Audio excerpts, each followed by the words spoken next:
and I can't get over how beautiful it is in the Pacific Northwest. Something very special here.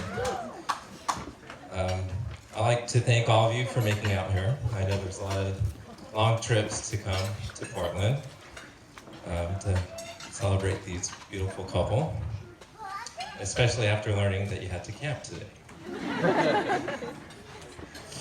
On behalf of the bridesmaids, I'd like to thank Brian and Katie for including us in your wedding. It's a difficult choosing a wedding party, and it's an emotional one too. I remember when Brian called me.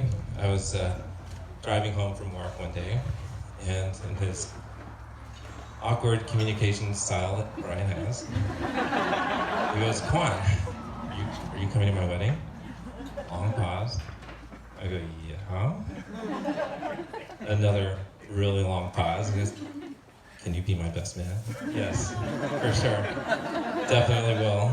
And I'm so happy and thrilled to be here and do this. I'm gonna give you guys a few embarrassing stories here in a minute. So, Brian and I grew up in Albuquerque, went to college together at UNM, go Lobos. Brian's a very avid outdoor person. He likes climbing, camping, skiing, and running. He actually needed a climbing partner back in college and convinced me to go climbing with him. He taught me how to do a figure eight, and he taught me some climbing moves that I use to this day. Sorry about the nerves.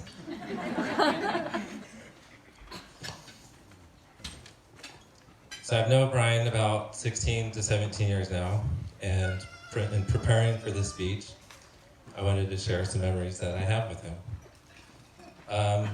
Just to give you what type of person Brian actually is, because he's so quiet. There's 3 stories that came to mind, and it's Moab, Smiling Coyote, and Por Favor No.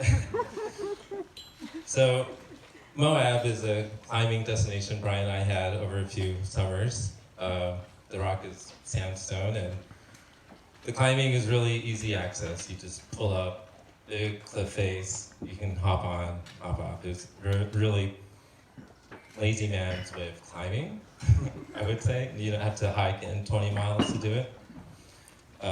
He taught me how to climb with a carabiner, and bolt in. So you get to a point in the route you can't climb, you use your bolt and carabiner and use that instead. And that's how we managed to get up some of the rock out there, because it's way over our skill sets.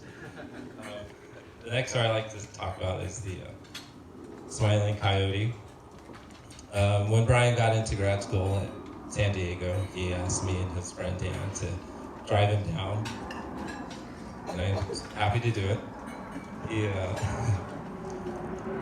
So the plan was to have Dan drive first, and then me second, and then Brian last, so that Brian can get to know San Diego.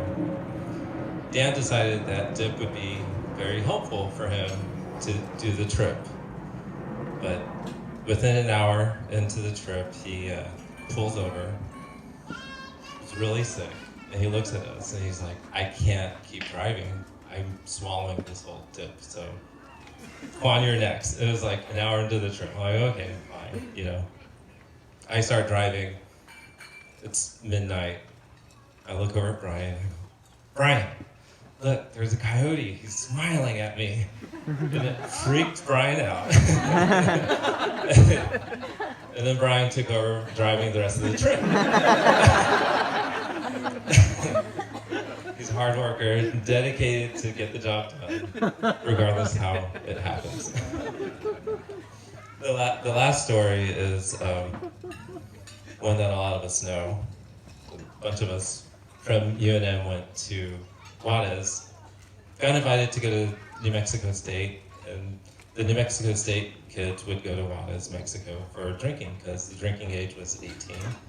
So we can go in and have a good time.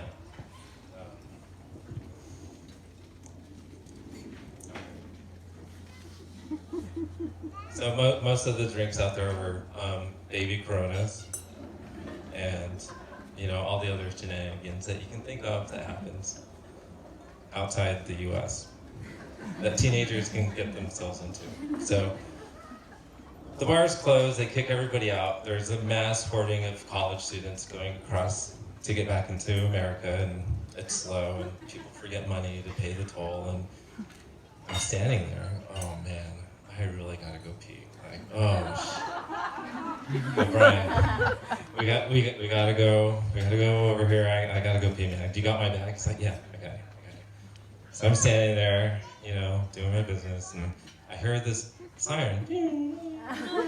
It keeps getting louder. I look at Brian. He's like not even, showing any concern whatsoever. Not at all. I probably chose the wrong person to help me do that. But before I know it, I have the Mexican police grabbing my belt buckle, pulling me to the van, and the only words that I could think of at the time, because of my sober state, I was, "Por favor, no!" That's all I kept saying. And Brian finally snaps, and he's like, "Oh, okay, wait." Pulls out his wallet, gives the cops $20, and they go away. And I still owe you the $20. So, Brian's a great friend. The best I've got today, and I'm very proud to stand here and be by his side. Katie, I was hoping to be the best looking person in the room today, but obviously I failed miserably. You're beautiful. I'm so happy for the two of you. May you always find joy in the little things like poker and Warcraft. Oh wait, that was Jeremy. Find joy in each other and have a lifetime of happiness together. Let's toast to the bride and groom. So here's to Katie and Brian, the happy newlyweds. May you have a safe, happy, loving life together. Cheers. And I believe now, you may have honor.